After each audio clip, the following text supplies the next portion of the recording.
Fourth time in program history, the Idaho State women are going dancing. They earned a 13 seed and will face number 4 seed, the University of Kentucky, in the first round of the NCAA tournament. It's pretty big. We're happy. We're the 13th seed, and it's a big deal. You know, we're very proud. We're very happy, and it's also on my birthday, so it's a big deal. And just a day after finding out who they were playing, the Idaho State women are headed down to Texas to quarantine for a few days and start practicing for the big game on the big stage. The next couple of days, the team will be studying Kentucky and watching film, but the two schools had the same opponent earlier this year in pre-conference games. We all remember the Idaho State women starting their season with an upset against Kansas State. The Bengals beat them 65-50. A few weeks before that, Kentucky faced off against Kansas State and beat them 60-49. You can watch the Lady Bengals look to get the upset against Kentucky on ESPN on Sunday.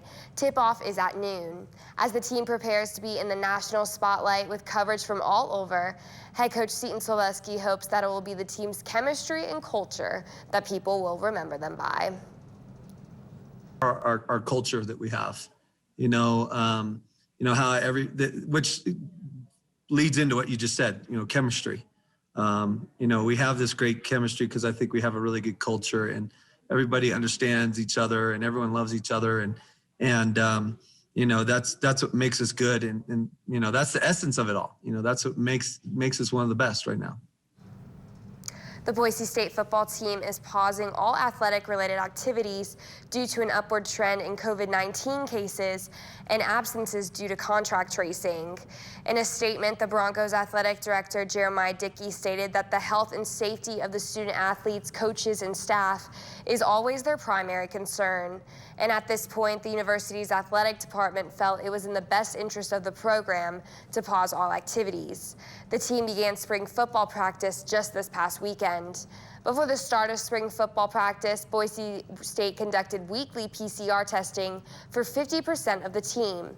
And since starting practice, testing has gone up to 100% of the student athletes, coaches, and staff within the inner bubble on a weekly basis. And it was the Jazz and Celtics tonight from Boston. Utah enters the night with the best record in the association, 28-10, but has lost the last 4 of their 6 games. Meanwhile, Boston is 20-18 on the season, coming off a win against Houston. Close game at the half with the Jazz leading 54-53. But Donovan Mitchell and Jordan Clarkson are going to help lead Utah to a victory with a combined 41 points. The Jazz win at 117-109. They remain in first place in the West.